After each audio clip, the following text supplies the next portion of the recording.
Gates of Imagination presents The Door in the Wall by Herbert George Wells, read by Arthur Lane. Chapter 1.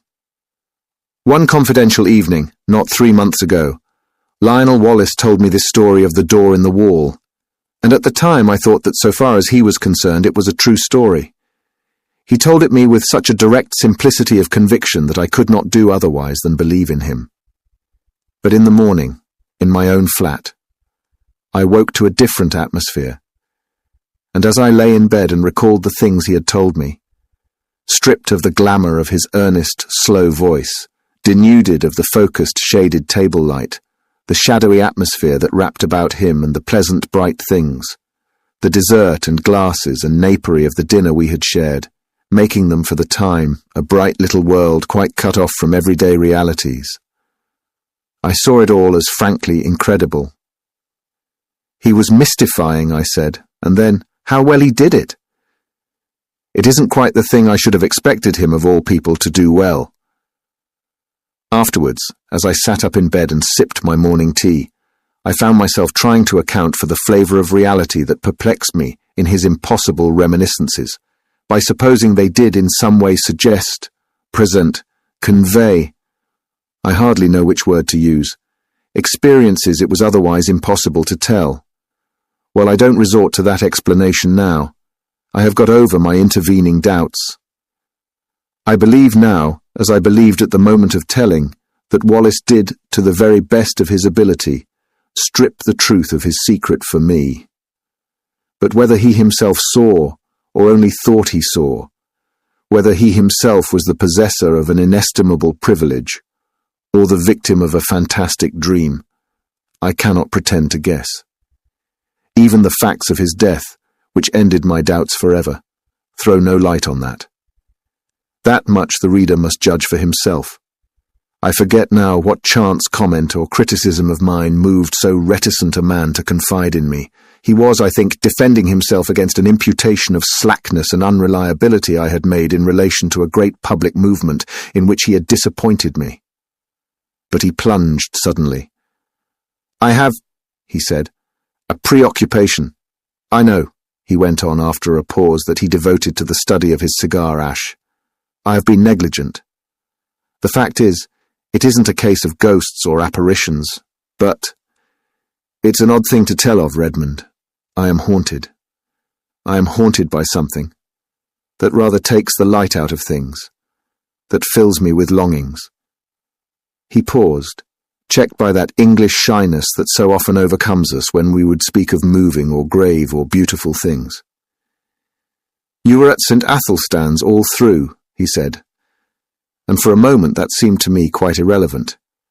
"Well," and he paused, then very haltingly at first, but afterwards more easily, he began to tell of the thing that was hidden in his life, the haunting memory of a beauty and a happiness that filled his heart with insatiable longings, that made all the interests and spectacle of worldly life seem dull and tedious and vain to him. Now that I have the clue to it, the thing seems written visibly in his face. I have a photograph in which that look of detachment has been caught and intensified. It reminds me of what a woman once said of him, a woman who had loved him greatly. "Suddenly," she said, "the interest goes out of him. He forgets you. He doesn't care a rap for you, under his very nose." Yet the interest was not always out of him, and when he was holding his attention to a thing, Wallace could contrive to be an extremely successful man. His career, indeed, is set with successes. He left me behind him long ago. He soared up over my head and cut a figure in the world that I couldn't cut. Anyhow, he was still a year short of 40, and they say now that he would have been in office, and very probably in the new cabinet if he had lived. At school he always beat me without effort, as it were by nature. We were at school together at St. Athelstan's College in West Kensington for almost all our school time. He came into the school as my co-equal, but he left far above me, in a blaze of scholarships and brilliant performance, yet I think I made a fair average running. And it was at school I heard first of the door in the wall.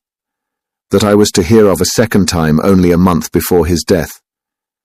To him at least the door in the wall was a real door leading through a real wall to immortal realities. Of that I'm now quite assured. And it came into his life early, when he was a little fellow between 5 and 6. I remember how, as he sat making his confession to me with a slow gravity, he reasoned and reckoned the date of it. There was, he said, a crimson Virginia creeper in it, all one bright uniform crimson in a clear amber sunshine against a white wall. That came into the impression somehow, though I don't clearly remember how, and there were horse-chestnut leaves upon the clean pavement outside the green door. They were blotched yellow and green, you know, not brown nor dirty, so that they must have been new fallen. I take it that means October. I look out for horse-chestnut leaves every year, and I ought to know. If I'm right in that, I was about 5 years and 4 months old. He was, he said, rather a precocious little boy. He learned to talk at an abnormally early age, and he was so sane and old-fashioned, as people say, that he was permitted an amount of initiative that most children scarcely attain by 7 or 8. His mother died when he was born, and he was under the less vigilant and authoritative care of a nursery governess. His father was a stern, preoccupied lawyer who gave him little attention and expected great things of him. For all his brightness, he found life a little grey and dull, I think, and one day he wandered. He could not recall the particular neglect that enabled him to get away, nor the course he took among the West Kensington roads.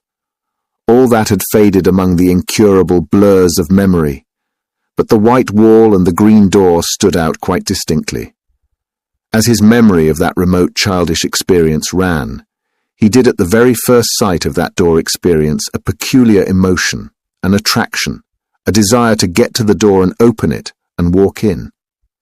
And at the same time he had the clearest conviction that either it was unwise or it was wrong of him, he could not tell which, to yield to this attraction. He insisted upon it as a curious thing that he knew from the very beginning, unless memory has played him the queerest trick, that the door was unfastened, and that he could go in as he chose. I seemed to see the figure of that little boy, drawn and repelled, and it was very clear in his mind too, though why it should be so was never explained, that his father would be very angry if he went through that door. Wallace described all these moments of hesitation to me with the utmost particularity. He went right past the door, and then, with his hands in his pockets and making an infantile attempt to whistle, strolled right along beyond the end of the wall. There he recalls a number of mean, dirty shops, and particularly that of a plumber and decorator, with a dusty disorder of earthenware pipes, sheet-lead ball taps, pattern books of wallpaper, and tins of enamel. He stood pretending to examine these things, and coveting, passionately desiring the green door. Then, he said, he had a gust of emotion. He made a run for it. Lest hesitation should grip him again, he went plump with outstretched hand through the green door and let it slam behind him. And so, in a trice, he came into the garden that has haunted all his life. It was very difficult for Wallace to give me his full sense of that garden into which he came. There was something in the very air of it that exhilarated, that gave one a sense of lightness and good happening and well-being. There was something in the sight of it that made all its colour clean and perfect and subtly luminous. In the instant of coming into it, one was exquisitely glad, as only in rare moments, and when one is young and joyful, one can be glad in this world.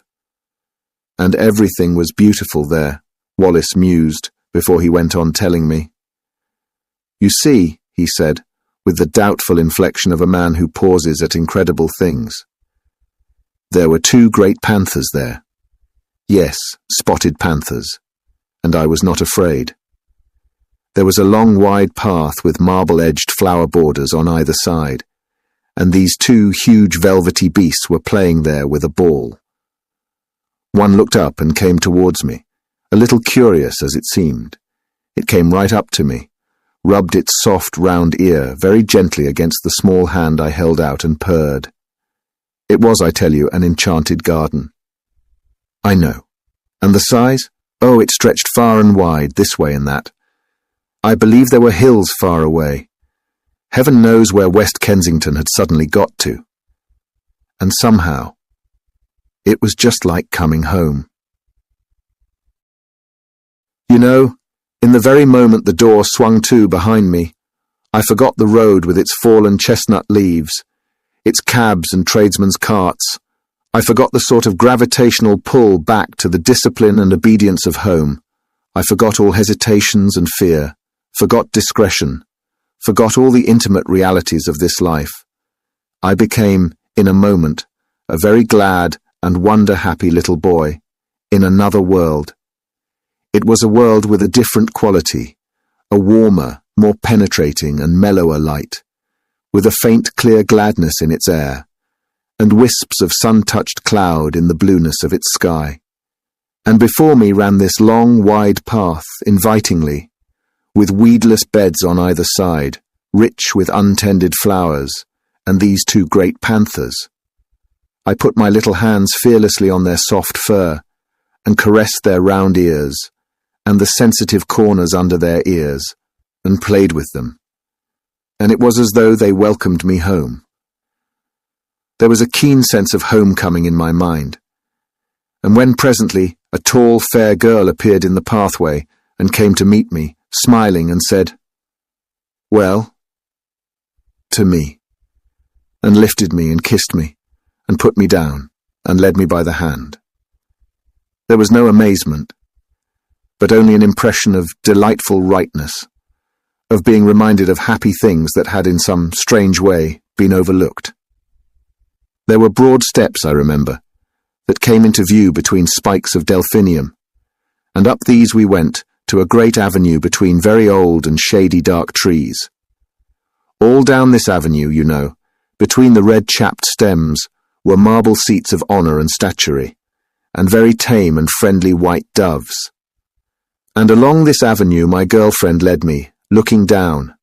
I recall the pleasant lines, the finely modelled chin of her sweet, kind face, asking me questions in a soft, agreeable voice and telling me things, pleasant things I know, though what they were I was never able to recall.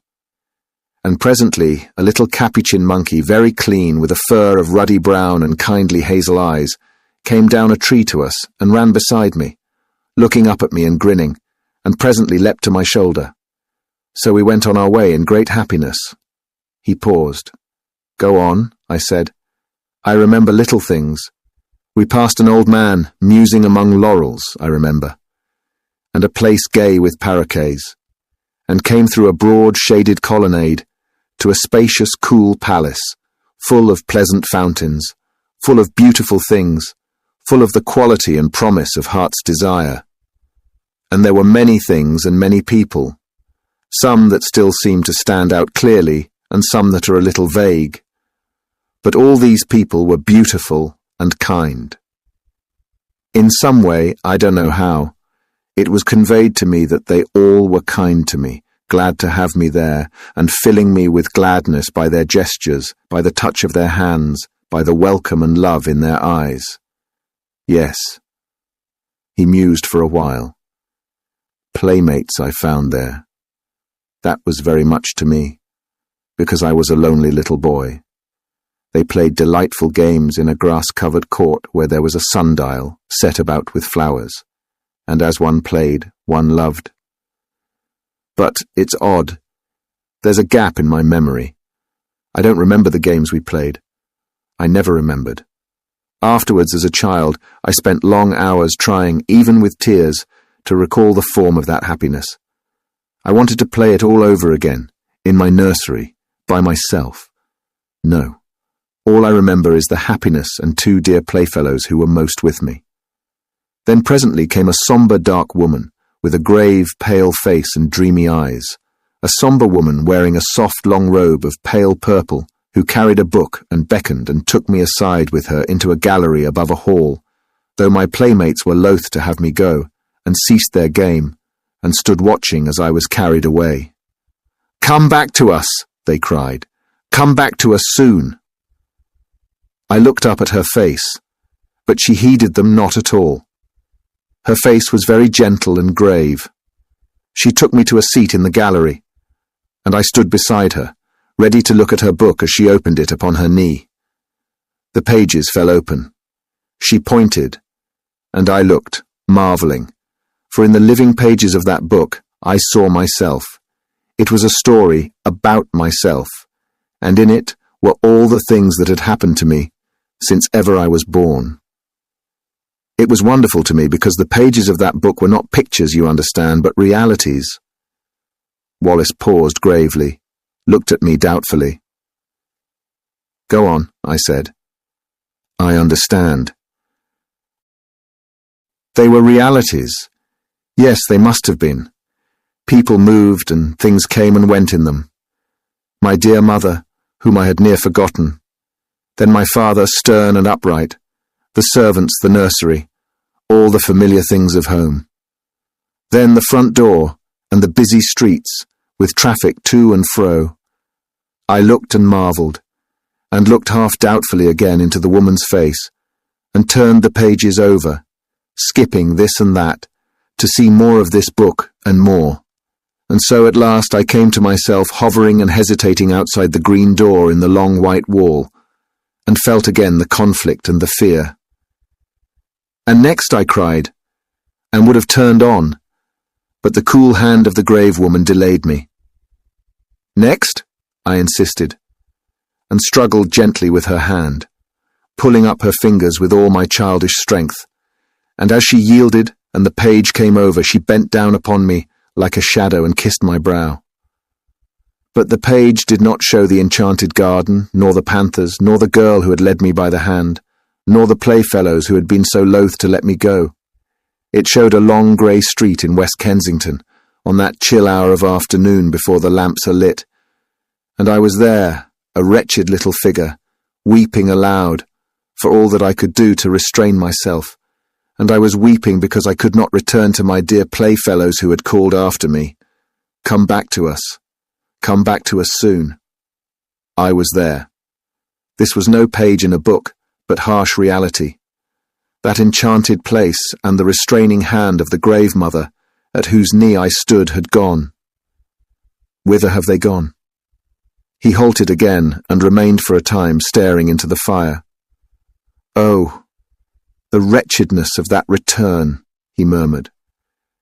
"Well," I said after a minute or so, "poor little wretch I was, brought back to this grey world again. As I realized the fullness of what had happened to me, I gave way to quite ungovernable grief, and the shame and humiliation of that public weeping and my disgraceful homecoming remain with me still.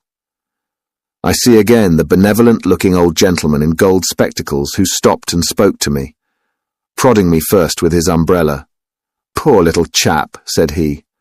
'And are you lost then?' And me, a London boy of 5 and more, and he must needs bring in a kindly young policeman and make a crowd of me, and so march me home. Sobbing, conspicuous and frightened, I came from the enchanted garden to the steps of my father's house. That is as well as I can remember my vision of that garden, the garden that haunts me still. Of course, I can convey nothing of that indescribable quality of translucent unreality, that difference from the common things of experience that hung about it all, but that is what happened. If it was a dream, I'm sure it was a daytime and altogether extraordinary dream. Naturally there followed a terrible questioning by my aunt, my father, the nurse, the governess, everyone. I tried to tell them, and my father gave me my first thrashing for telling lies. When afterwards I tried to tell my aunt, she punished me again for my wicked persistence. Then, as I said, everyone was forbidden to listen to me, to hear a word about it. Even my fairy tale books were taken away from me for a time, because I was too imaginative. Yes, they did that. My father belonged to the old school, and my story was driven back upon myself. I whispered it to my pillow that was often damp and salt to my whispering lips with childish tears. And I added always to my official and less fervent prayers this one heartfelt request. Please God, I may dream of the garden. Oh, take me back to my garden. Take me back to my garden. I dreamt often of the garden. I may have added to it, I may have changed it, I do not know. All this, you understand, is an attempt to reconstruct from fragmentary memories a very early experience. Between that and the other consecutive memories of my boyhood, there is a gulf. A time came when it seemed impossible I should ever speak of that wonder glimpse again. I asked an obvious question. No, he said. I don't remember that I ever attempted to find my way back to the garden in those early years. This seems odd to me now, but I think that very probably a closer watch was kept on my movements after this misadventure to prevent my going astray. No, it wasn't until you knew me that I tried for the garden again. And I believe there was a period, incredible as it seems now, when I forgot the garden altogether. When I was about 8 or 9 it may have been. Do you remember me as a kid at St. Athelstan's? Rather. I didn't show any signs, did I, in those days, of having a secret dream? Chapter 2. He looked up with a sudden smile. Did you ever play Northwest Passage with me? No, of course you didn't come my way. It was the sort of game, he went on, that every imaginative child plays all day. The idea was the discovery of a Northwest Passage to school. The way to school was plain enough. The game consisted in finding some way that wasn't plain, starting off 10 minutes early in some almost hopeless direction, and working one's way round through unaccustomed streets to my goal. And one day I got entangled among some rather low-class streets on the other side of Campden Hill, and I began to think that for once the game would be against me, and that I should get to school late. I tried rather desperately a street that seemed a cul-de-sac, and found a passage at the end. I hurried through that with renewed hope. I shall do it yet, I said, and passed a row of frowsy little shops that were inexplicably familiar to me, and behold, there was my long white wall and the green door that led to the enchanted garden. The thing whacked upon me suddenly. Then, after all, that garden, that wonderful garden, wasn't a dream. He paused. I suppose my second experience with the green door marks the world of difference there is between the busy life of a schoolboy and the infinite leisure of a child. Anyhow, this second time, I didn't for a moment think of going in straight away. You see, for one thing, my mind was full of the idea of getting to school in time, set on not breaking my record for punctuality. I must surely have felt some little desire at least to try the door. Yes, I must have felt that. But I seem to remember the attraction of the door, mainly as another obstacle to my overmastering determination to get to school. I was immediately interested by this discovery I'd made, of course. I went on with my mind full of it, but I went on. It didn't check me. I ran past, tugging out my watch, found I had 10 minutes still to spare, and then I was going downhill into familiar surroundings. I got to school, breathless, it is true, and wet with perspiration. But in time.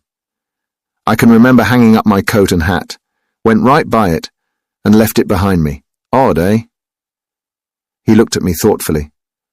Of course, I didn't know then that it wouldn't always be there. Schoolboys have limited imaginations. I suppose I thought it was an awfully jolly thing to have it there, to know my way back to it. But there was the school tugging at me. I expect I was a good deal distraught and inattentive that morning, recalling what I could of the beautiful, strange people I should presently see again. Oddly enough, I had no doubt in my mind that they would be glad to see me. Yes, I must have thought of the garden that morning just as a jolly sort of place to which one might resort in the interludes of a strenuous scholastic career. I didn't go that day at all. The next day was a half-holiday, and that may have weighed with me. Perhaps, too, my state of inattention brought down impositions upon me and docked the margin of time necessary for the detour. I don't know. What I do know is that in the meantime the enchanted garden was so much upon my mind that I could not keep it to myself.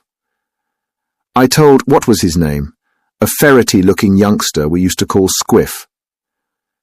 Young Hopkins, said I. Hopkins it was. I did not like telling him. I had a feeling that in some way it was against the rules to tell him, but I did. He was walking part of the way home with me. He was talkative, and if we had not talked about the enchanted garden, we should have talked of something else, and it was intolerable to me to think about any other subject. So I blabbed. Well, he told my secret. The next day in the play interval, I found myself surrounded by half a dozen bigger boys, half teasing and wholly curious to hear more of the enchanted garden. There was that big Fawcett, you remember him, and Carnaby and Morley Reynolds. You weren't there by any chance? No, I think I should have remembered if you were. A boy is a creature of odd feelings. I was, I really believe, in spite of my secret self-disgust, a little flattered to have the attention of these big fellows. I remember particularly a moment of pleasure caused by the praise of Crawshaw. You remember Crawshaw Major, the son of Crawshaw the composer, who said it was the best lie he had ever heard. But at the same time there was a really painful undertow of shame at telling what I felt was indeed a sacred secret. That beast Fawcett made a joke about the girl in green. Wallace's voice sank with the keen memory of that shame. I pretended not to hear, he said. Well then, Carnaby suddenly called me a young liar and disputed with me when I said the thing was true. I said I knew where to find the green door, could lead them all there in 10 minutes. Carnaby became outrageously virtuous and said I'd have to, and bear out my words or suffer. Did you ever have Carnaby twist your arm? Then perhaps you'll understand how it went with me. I swore my story was true.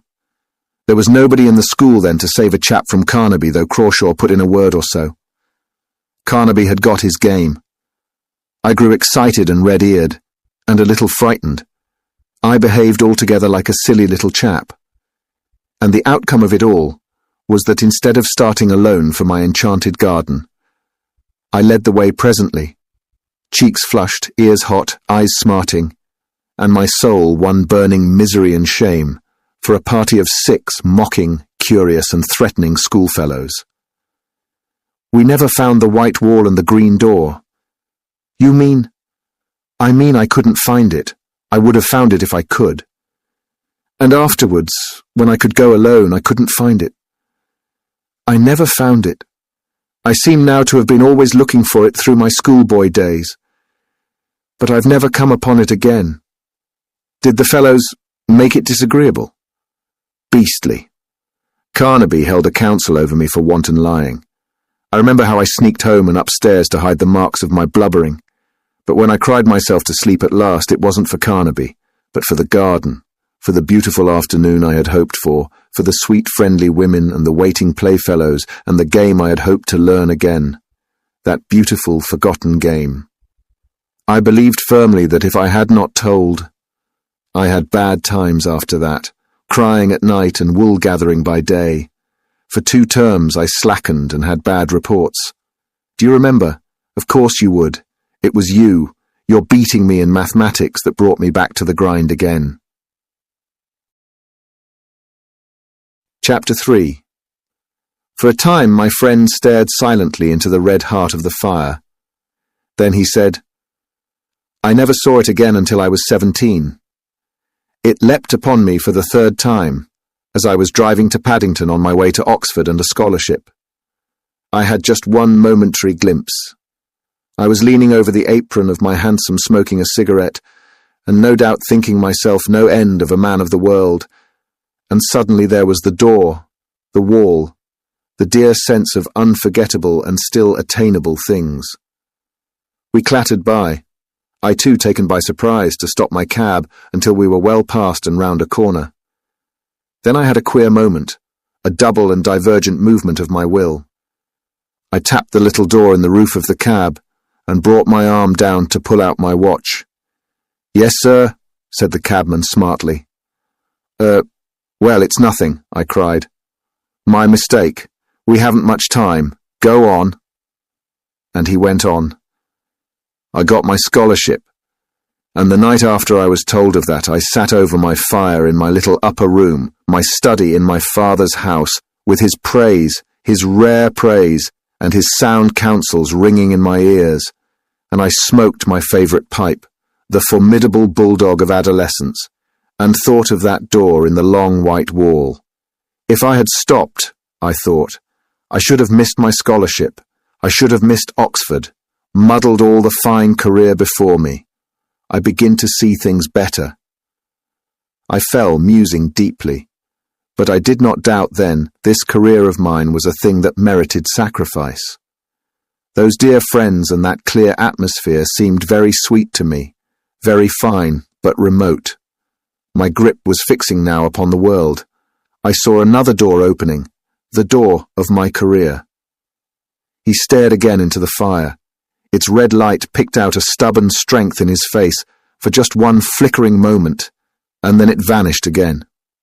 "Well," he said and sighed, "I have served that career. I have done much work, much hard work. But I have dreamt of the enchanted garden 1,000 dreams, and seen its door, or at least glimpsed its door, 4 times since then. Yes, 4 times. For a while this world was so bright and interesting, seemed so full of meaning and opportunity, that the half-effaced charm of the garden was by comparison gentle and remote. Who wants to pat panthers on the way to dinner with pretty women and distinguished men? I came down to London from Oxford, a man of bold promise that I have done something to redeem. Something, and yet there have been disappointments. Twice I have been in love. I will not dwell on that. But once, as I went to someone who, I knew, doubted whether I dared to come, I took a shortcut at a venture through an unfrequented road near Earl's Court, and so happened on a white wall and a familiar green door. "Odd," said I to myself, "but I thought this place was on Campden Hill. It's the place I never could find somehow, like counting Stonehenge, the place of that queer daydream of mine." And I went by it intent upon my purpose. It had no appeal to me that afternoon. I had just a moment's impulse to try the door. 3 steps aside were needed at the most, though I was sure enough in my heart that it would open to me. And then I thought that doing so might delay me on the way to that appointment in which I thought my honour was involved. Afterwards I was sorry for my punctuality, might at least have peeped in, I thought, and waved a hand to those panthers. But I knew enough by this time not to seek again belatedly that which is not found by seeking. Yes, that time made me very sorry. Years of hard work after that, and never a sight of the door. It's only recently it has come back to me.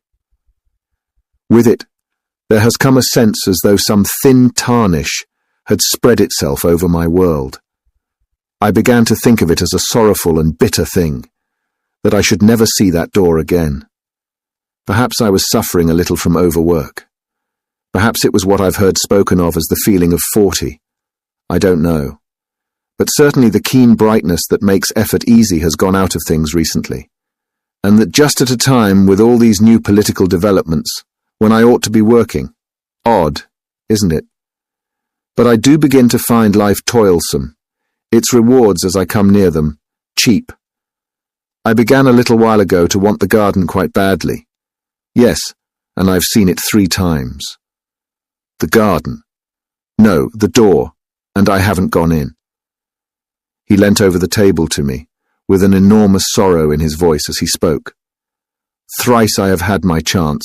Thrice. If ever that door offers itself to me again, I swore I will go in, out of this dust and heat, out of this dry glitter of vanity, out of these toilsome futilities. I will go and never return. This time I will stay. I swore it, and when the time came, I didn't go. 3 times in 1 year have I passed that door and failed to enter. 3 times in the last year. The first time was on the night of the Snatch Division, on the Tenants' Redemption Bill, on which the government was saved by a majority of 3, you remember.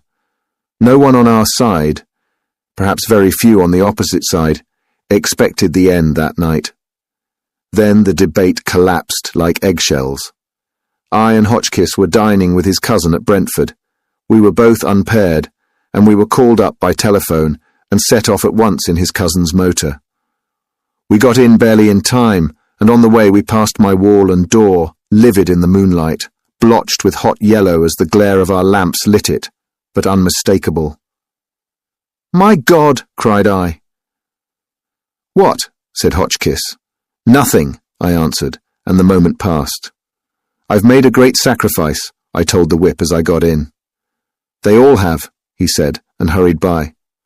I do not see how I could have done otherwise then, and the next occasion was as I rushed to my father's bedside to bid that stern old man farewell. Then, too, the claims of life were imperative. But the third time was different. It happened a week ago.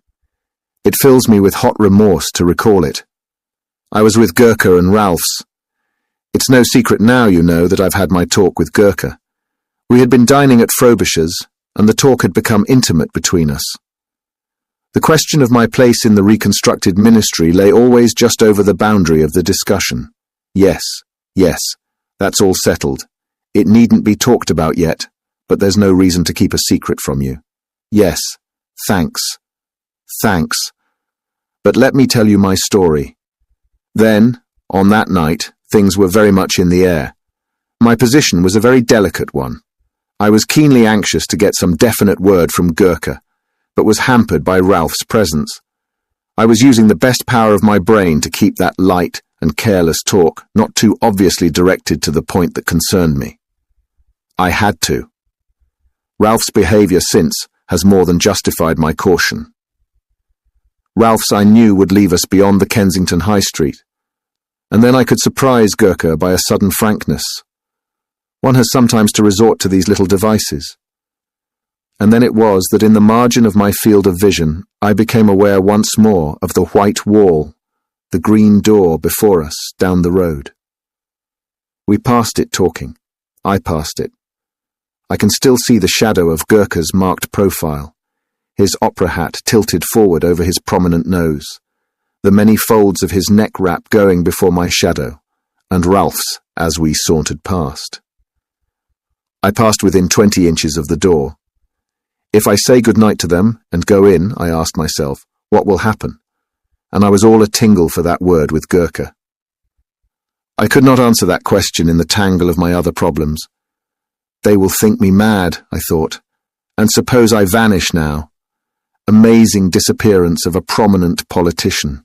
That weighed with me. 1,000 inconceivably petty worldlinesses weighed with me in that crisis. Then he turned on me with a sorrowful smile, and speaking slowly, "Here I am," he said. "Here I am," he repeated, "and my chance has gone from me. 3 times in 1 year the door has been offered me, the door that goes into peace, into delight, into a beauty beyond dreaming, a kindness no man on earth can know, and I have rejected it, Redmond, and it has gone. How do you know? I know. I know. I am left now to work it out, to stick to the tasks that held me so strongly when my moments came. You say I have success, this vulgar, tawdry, irksome, envied thing. I have it." He had a walnut in his big hand. "If that was my success," he said, and crushed it and held it out for me to see. "Let me tell you something, Redmond. This loss is destroying me. For 2 months, for 10 weeks nearly now, I have done no work at all except the most necessary and urgent duties. My soul is full of inappeasable regrets. At nights, when it is less likely I shall be recognized, I go out. I wander. Yes, I wonder what people would think of that if they knew. A cabinet minister, the responsible head of that most vital of all departments, wandering alone, grieving, sometimes near audibly lamenting, for a door, for a garden." Chapter 4. I can see now his rather pallid face, and the unfamiliar sombre fire that had come into his eyes. I see him very vividly tonight. I sit recalling his words, his tones, and last evening's Westminster Gazette still lies on my sofa, containing the notice of his death. At lunch today the club was busy with his death. We talked of nothing else. They found his body very early yesterday morning in a deep excavation near East Kensington Station. It is one of 2 shafts that have been made in connection with an extension of the railway southward. It is protected from the intrusion of the public by a hoarding upon the high road, in which a small doorway has been cut for the convenience of some of the workmen who live in that direction. The doorway was left unfastened through a misunderstanding between 2 gangers, and through it he made his way. My mind is darkened with questions and riddles. It would seem he walked all the way from the house that night. He has frequently walked home during the past session. And so it is I figure his dark form coming along the late and empty streets, wrapped up, intent. And then did the pale electric lights near the station cheat the rough planking into a semblance of white? Did that fatal unfastened door awaken some memory? Was there after all ever any green door in the wall at all? I do not know. I have told his story as he told it to me. There are times when I believe that Wallace was no more than the victim of the coincidence between a rare but not unprecedented type of hallucination and a careless trap. But that indeed is not my profoundest belief. You may think me superstitious, if you will, and foolish, but indeed I am more than half convinced that he had, in truth, an abnormal gift, and a sense something, I know not what, that in the guise of wall and door offered him an outlet, a secret and peculiar passage of escape into another and altogether more beautiful world. At any rate, you will say, it betrayed him in the end. But did it betray him? There you touch the inmost mystery of these dreamers, these men of vision and the imagination. We see our world fair and common, the hoarding and the pit. By our daylight standard, he walked out of security into darkness, danger, and death. But did he see like that? Thank you for listening. If you like our recordings, consider liking this video and subscribing to our channel so you don't miss any more audiobooks.